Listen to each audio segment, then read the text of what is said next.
जो आशा वर्कर काम करते हैं वो काम इतना कठिन काम है और कठिन काम रहने के बावजूद भी उनका मोबदला उन्हें मिलता नहीं है।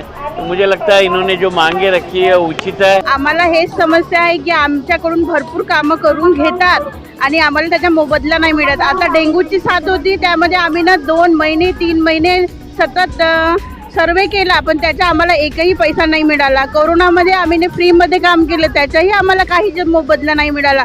माझे नाव सरला मस्के, मी आशा गट प्रवर्तक आहे।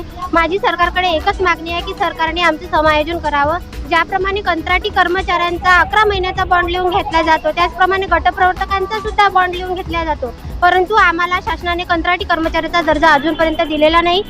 नमस्कार दर्शकों, आप देख रहे हैं हिंदुस्तान की हकीकत चैनल की तरफ से देश की आशा बनू की खबरें। मैं हूं कृष्ण कुमार। बता दें, आशा कार्यकर्ताओं के मानदेय वृद्धि का सिलसिला अब पूरे देश में देखने को मिल रहा है। कल महाराष्ट्र में आशा बहनों ने मानदेय वृद्धि, राज्य कर्मचारी घोषित करने और कोरोना काल में किए गए ड्यूटी के पैसे को लेकर थाली बजाते हुए जोरदार धरना प्रदर्शन किया। इनका कहना है कि जब महंगाई बढ़ी है, सब कुछ बढ़ा है, तो हमारा मानदेय भी बढ़ाना लाजमी है।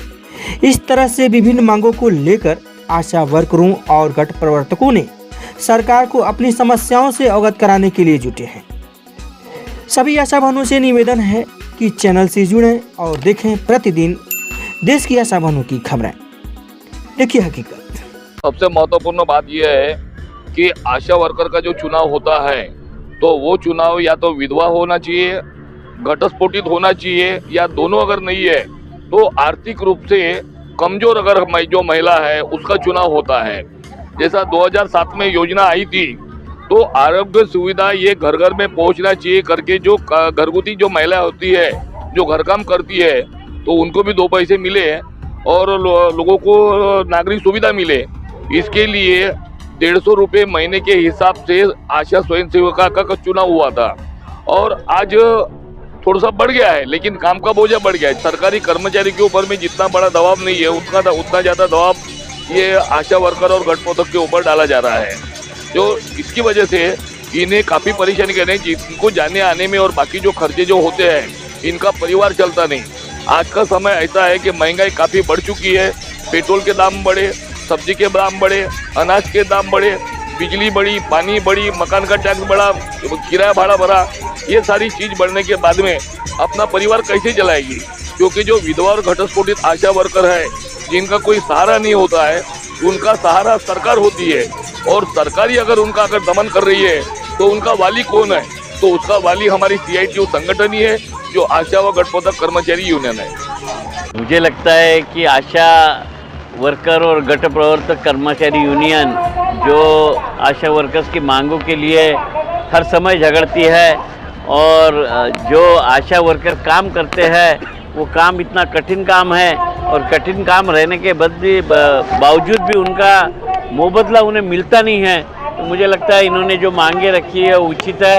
इनकी मांग सरकार तक पहुंचाना, सरकार से लड़ झगड़ कर इनकी मांगा मंजूर करा के देने का मेरा प्रयत्न रहूँगा। आने वाले अधिवेशन में मैं इस संदर्भ में मुद्दा उठाकर शासन का ख्याल उसके तरफ जाए ऐसी व्यवस्था करूँगा। और हमारे राज्य के उप मुख्यमंत्री देवेंद्र फडणवीस साहब है जो सरकार में प्रमुख है, वो नागपुर में रहते हैं और इस नागपुर के आशा वर्कर के लिए वो कुछ कर सकते हैं क्या, इस बारे में भी मैं बात करने वाला हूँ। मुझे लगता है कि हमारा प्रयत्न रहेगा कि आशा वर्कर्स जो मांग रही है, जो अपने काम का मोबदला मांग रही है वो उन्हें मिलना चाहिए और इनके लिए लढणे का हमारा कर्तव्य रहेगा। नगरधन रामटेक तालुक्यातून आणि उपकेंद्र नगरधन आहे। आम्ही नगरधनून करुणा अनंता पवनीकर नगरधन PSCत रहिवासी असून आमची लोकसंख्या 10,000 लोकसंख्या असल्या त्यात 5 आशा आहो। 5 आशा असल्यामुळे आम्हाला काम करावं लागते। रोज 25 घराचं 25 घरं करावं लागते। त्यात येणाऱ्या अडचण अशा असतात की आमचे एरिया दूर दूर असल्यामुळे आम्हाला जाण्या येण्याचा प्रॉब्लेम होते, तरी सुद्धा न आम्ही थकता जातो आणि विजिट देतो। खूप लांब लांब असतात आम्ही आणि त्या आता आम्हाला म्हणजे 7,000 असं फिक्स केलं नाही आहे। वाढीचं टाकतात तरी कोणाकोणाच्या एरियामध्ये कोणाला 3,000 मिळतात, कोणाला 2,000 मिळतात. त्या तेवढूशा पैशामध्ये आमचं भागत नाही. आणि वरून कसं प्रॉब्लेम येतात, रोजचे आम्हाला 10 ते 15 किंवा 25 घरं असे करावं लागतात आणि आणि रोजचे आम्हाला 10 ते 12 कॉल सिस्टर लोकांचा येत राहते. मी मनसर PSC छाया दास बोलत आहे. आम्हाला हेच समस्या आहे की आमच्याकडून भरपूर कामं करून घेतात आणि आम्हाला त्याचा मोबदला नाही मिळत. आता डेंग्यूची साथ होती, त्यामध्ये आम्ही ना 2 महिने 3 महिने सतत सर्वे केला, पण त्याचा आम्हाला एकही पैसा नाही मिळाला. कोरोनामध्ये आम्ही फ्रीमध्ये काम केलं, त्याचाही आम्हाला काहीच मोबदला नाही मिळाला. हे गव्हर्नमेंट आमच्याकडून ANM MPW सगळे कामं जोर जबरदस्तीने प्रेशर देऊन आम्हाला काम करून घेतात. आमच्या घरी मुलं बाळं आणि घरचे कामं, या घरची कोणी व्यक्ती काही असं मयत असं काही असो, पण तुम्हाला काम करायचं आहे असं आम्हाला घाबरवू आमच्यासोबत काम करून घेतात. तरीसुद्धा सरकारला जाग येत नाही. ज्यावेळी कोरोना काल होता त्यावेळी स्वतः डॉक्टरसुद्धा बाहेर नाही आले, तेव्हा आशा वर्करांनी काम केलं. तरी तुम्हाला दिसत नाही आहे का गव्हर्नमेंटला की आशा वर्कर किती हो आणि आशा काम नाही करू शकत आणि आमचे एमओ आणि आमचे MPW काम करतात आणि त्यांना असं वाटतं की आशा व्हिडिओ आमच्या काहीच अडत नाही. आता आम्ही गव्हर्नमेंटला दाखवून देऊ की आमच्यामुळे तुमचं किती अडते म्हणून. नमस्कार, मी गीता चौधरी DQPSC मधून आशा वर्कर आहे. सर, आमच्या मागण्या जेव्हापर्यंत पूर्ण होत नाही तेव्हापर्यंत आम्ही आंदोलन सुरूच ठेवू. कारण 6-7 डिलिव्हऱ्या होतात आणि एका डिलिव्हरीचे पैसे मिळतात, कारण ती BPL आहे, SC ST आहे. बाकीच्या फ्रीमध्ये करा, येऊन जाऊन सर्वे करा, समाजसेवा करा. समाजसेवा घरची सेवा कधी करायची? घरातले नवरे पण वरडायला लागले की तुम्ही घरी काम सोडून बसा, नाहीतर मग घराची सेवा करा. कामं करायची गरज नाही. फुकटमध्ये कोणी कोणाचं करत नाही. एक दिवस करते, महिनाभर कोणी करत नाही. सरकारला हेच मागण्या, जेवढी आमच्या मागण्या पूर्ण होणार नाही तेवढी आम्ही इथून उठणार नाही आणि इथेच मागण्या टाकत राहू. ते कितीही दिवस होईल तरी उपाशी चालेल. माझे नाव सरला मस्के, मी आशा गटप्रवर्तक आहे. माझी सरकारकडे एकच मागणी आहे की सरकारने आमचं समायोजन करावं. ज्याप्रमाणे कंत्राटी कर्मचाऱ्यांचा 11 महिन्याचा बॉन्ड लिहून घेतला जातो, त्याचप्रमाणे गटप्रवर्तकांचा सुद्धा बॉन्ड लिहून घेतला जातो. परंतु आम्हाला शासनाने कंत्राटी कर्मचाऱ्याचा दर्जा अजूनपर्यंत दिलेला नाही. 3 दिवसापासून आमचं आंदोलन सुरू आहे आणि यानंतरही जोपर्यंत सरकार आमच्या मागण्या मान्य करणार नाही तोपर्यंत आमचा लढा चालूच राहील. 8,475 रुपयात नुसते जाण्या येण्याच्या पैशामध्ये आम्ही घर कसं चालवावं? आम्हाला मुलं नाही आहेत का? आम्हाला नवरे नाही आहेत का? आम्ही त्यांचं शिक्षण कशा पद्धतीने करावं याचं उत्तर आम्हाला सरकारने द्यावं. आज कोणता कर्मचारी आहे जो नुसता TADAच्या पैशावर काम करू शकतो? आणि आम्ही गटप्रवर्तक, आम्हाला आशा वर्करचे सकाळपासूनचे आम्हाला कर्मचाऱ्यांचे फोन येतात, आम्हाला हा रिपोर्ट द्या, आम्हाला तो रिपोर्ट द्या. रात्री 11 वाजेपर्यंत आम्हाला फोन येतात, मेसेज येतात. आणि जर आम्ही म्हटलं की नाही बा आता आमची 6 वाजतापासून आमची घरी राहण्याची वेळ आहे, आम्ही का तुम्हाला 24 तास सेवा द्यायची का? तर आम्हाला म्हणतात की तुम्हाला काढून टाकू. तर मग आम्ही आमचा 14 वर्षाचा 2008 पासून आम्ही इथे काम करत आहोत. आम्ही आमचा 14 वर्षाचा काळ जो आमचा उमेदीचा काळ होता, आम्ही अभ्यास करून आम्ही दुसरं काही करू शकलो असतो, आम्ही दुसऱ्या पदावर जाऊ शकलो असतो. आम्ही इथे वेळ दिला सरकारने, तर सरकारने आमची कंत्राटी कर्मचारी पदावर आमची नियुक्ती करण्यात यावी. आमची हीच मागणी आहे सरकारला. माझं नाव सारिका लांजेवर, मी दहेगाव जोशी PSCला आशा गटप्रवर्तक म्हणून 8 वर्षापासून काम करत आहे.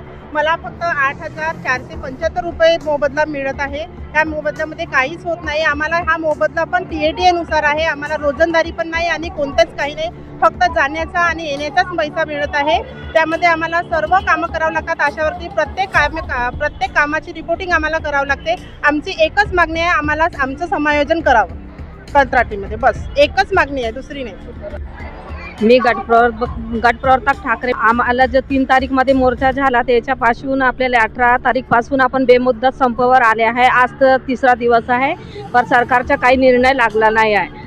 आम्हाला कंत्राटी पदावर कार्यरत करावी, सरकारची हे मागणी आहे ना. आम्हाला जसं गटप्रवर्तक नाव आहे ते प्रकारचे आम्हाला आशा सुपरवायझर म्हणून नाव द्या.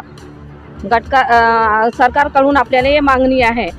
आम्हाला 8,425 रुपयामध्ये काही परवडत नाही, काहून का आम्हाला 10 आशा मागे पूर्ण रिपोर्ट एकत्र करावं लागते. कोणाकडे 20 आशा आहे, 30 आशा आहे. गटप्रवर्तकाला खूप अडचणी होते मग सरकार याचा काही निर्णय द्यावी. TADA लागू करावी. आरोग्यवर्धनीचे आशा वर्कर आहे, जो आरोग्य कर्मचारी आहे, सर्व लोकांना 1500 रुपये मिळतो. तसे प्रकारचे गटप्रवर्तकला बी देण्यात यावी। आशा वर्करों को जो परेशानी होती है, याचा गट प्रवर्तक आपको जानकारी है इसके बारे में, आप उनके सुपेरियर है, क्या कहना चाहेंगे आप इस आंदोलन के बारे में? माझं नाव रेखा पानतावणे आहे। आशा आणि गटप्रवर्तक यांना खूप त्रास होत आहे, पण मी गटप्रवर्तक म्हणून मला पण खूप त्रास होत आहे। 8,475 रुपयात मी काम करते, नुसता आम्हाला प्रवास भत्ता भेटतो, नुसता प्रवास भत्त्यावर आमचं पोट काही भागत नाही। आमचे पण लहान लहान मुलं आहे, शिक्षणासाठी पण पैसा लागतो, पण 8,000 नुसतं जाण्या येण्यात शासन आम्हाला भागवतं, नुसतं जाण्या येण्यात आम्हाला परवडत नाही। शासनाने आम्हाला समायोजन केलं पाहिजे, आम्हाला NHM-मध्ये घेतलं पाहिजे। आरोग्यवर्धनीचा जसा आशांना 1,000 रुपये मिळतो, कोणाला मिळतो कोणाला मिळत नाही, तसा आम्हाला पण शासनाने दिला पाहिजे।